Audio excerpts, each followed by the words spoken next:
Have you ever felt trapped in a relationship that drains your soul? Where every interaction leaves you feeling smaller and more insignificant? For many traumatized women, navigating toxic relationships is a daily battle, a constant struggle to maintain their self-worth amidst the chaos of their lives. I know firsthand the toll that toxic relationships can take. The sleepless nights, the constant anxiety, and the feelings of being suffocated by someone else's toxicity. Terrible. But what are the significant challenges that traumatized women face when it comes to navigating these toxic dynamics? I'm going to elaborate on 3 secrets for navigating toxic relationships in this video. Establishing boundaries, recognizing manipulation, and breaking free from codependency. First, establishing boundaries. Traumatized women often struggle to set and maintain and reinforce boundaries in toxic relationships. They may fear a backlash, a verbal recrimination, a verbal attack, or an accusation of wrongdoing on their part. For instance, if we say, "I don't like your yelling at me, you need to stop," we might hear the other person accusing us of being angry and provoking them. Perhaps our fears come from years of verbal backlash. It may be built into our nervous system that we react in fight or flight mode instead of asserting what we really need. We don't want to provoke more discord, so we might squelch our responses and decide what will work and that setting boundaries will not work in that relationship or in any other relationship. It's natural and normal to keep ourselves safe. However, we cannot have healthy relationships without setting healthy boundaries. We may fear abandonment if we assert our needs. Perhaps our parents shut us down when we tried to ask for what we wanted and needed. Perhaps we interpreted their leaving us alone too much of the time as our asking for too much. Or perhaps they told us, like my dad did, to shut up and just be seen and not heard. Children often fear abandonment because it threatens their sense of safety, security, and belonging. Abandonment can leave us feeling alone, vulnerable, and unloved. This fear often stems from past experiences of feeling neglected, rejected, or overlooked by caregivers or loved ones. When children are unable to set boundaries, it can manifest in many types of fears. They may worry that asserting their needs or preferences will lead to further rejection or abandonment, so they avoid expressing themselves or setting limits altogether. Instead, children may prioritize keeping others happy or avoiding conflict, even if it means sacrificing their own well-being. So sad. This fear of abandonment can persist into adulthood, if not addressed, affecting all of their relationships and their overall sense of self-worth. Next, I'm going to talk about recognizing manipulation. Gaslighting, emotional blackmail, and manipulation are common tactics used by toxic individuals, leaving traumatized women feeling confused and powerless. Please note, whenever I share stories, I have changed the name and specific details to protect the confidentiality and the identities of the people involved.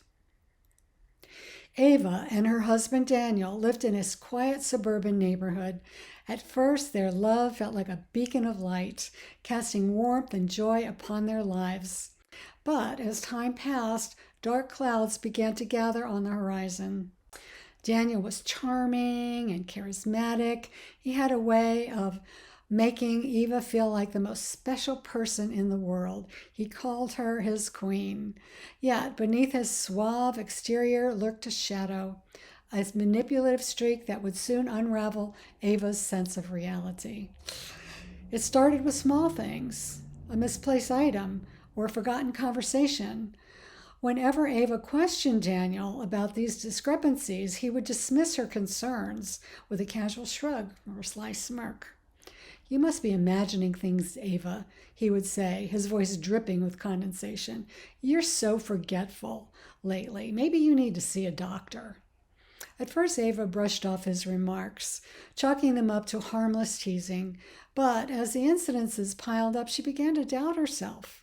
Maybe she was losing her mind, as Daniel suggested. Maybe she was too sensitive. She didn't know. Was she paranoid? As gaslighting continued, Ava found herself questioning her sanity. She became hypervigilant, second-guessing her every thoughts and her actions. Daniel's subtle manipulations eroded her confidence, leaving her feeling isolated and alone. However, deep inside her, a flicker of resilience remained, a whisper of truth amidst his tangled web of lies. Slowly, Ava began to piece together a puzzle, recognizing Daniel's gaslighting for what it truly was, an insidious attempt to control and manipulate her. With newfound clarity, Ava confronted Daniel, refusing to be gaslit any longer. Although his denials and deflections continued, Ava stood firm in her truth, reclaiming her power and her autonomy. In the end, Ava emerged from the darkness stronger and wiser than ever before.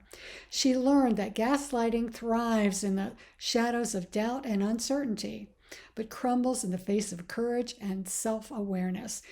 Great progress, Ava. 3 cheers for Ava. Although her journey was fraught with pain and betrayal, it ultimately led her to a place of healing and liberation. Breaking free from codependency.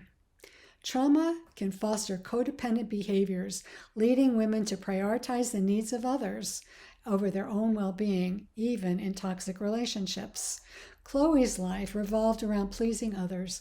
From a young age, Chloe learned to derive her sense of self-worth from the approval and validation of those around her. She poured her heart and her soul into her relationships, sacrificing her own needs and desires to ensure the happiness of others. But in her quest to please everyone else, Chloe lost sight of herself. She lost sight of her dreams, her passions, and her very essence. It wasn't until she met Ethan, a charming but troubled man, that Chloe's codependency reached a breaking point. Ethan was emotionally unavailable, prone to mood swings, and dependent on Chloe for constant measures and reassurances and support. Despite the red flags, Chloe could not bear to leave Ethan. She believed that if she loved him enough, if she supported him enough, that he would change. That doesn't work. But as time passed, it became clear that Ethan's problems were deeper than Chloe's ability to fix. In the depths of her despair, Chloe realized that her codependency was suffocating her, trapping her in a cycle of dysfunction and disrepair and despair. She knew she had to break free, but the thought of leaving Ethan filled her with fear and uncertainty. With the support of a therapist and close friends, Chloe embarked upon a journey of self-discovery and healing. She learned to set boundaries, to prioritize her own needs, and to let go of toxic patterns that had held her captive for so long. It wasn't easy. There were moments of doubt, of guilt, of longing for the familiarity of her old life. But with each step forward, Chloe felt a weight lifted from her shoulders. That felt so good. A sense of liberation and empowerment that she had never known before. One day, Chloe found her courage to walk away from Ethan and the toxic dynamic that they had created together. It was a painful decision, filled with fears and heartache, but it was also a moment of profound liberation. In the aftermath of their breakup, Chloe focused on rebuilding her life, a life that was no longer defined by codependency, but by strength, resilience, and self-love. She rediscovered her passions, pursued her dreams, and surrounded herself with people that supported and uplifted her. As the days turned into weeks and the weeks turned into months, Chloe began to blossom. She became a radiant beacon of hope for anyone struggling to break free from the chains of codependency. Although her journey was far from over, she knew that she was finally on the path to true happiness and fulfillment. Has this ever happened to you? It definitely happened to me. Codependency, being gaslit, having emotional problems were all problems that I faced as well. So I want you to know in your heart of heart that there is hope. By acknowledging these challenges and seeking support, you can reclaim your power and break free from the chains of toxicity. If you're ready to take the first step toward healing and self-empowerment, download my free PDF guide today. You deserve to live a life filled with love, respect, and happiness. As always, I wish you the very best on your healing journey.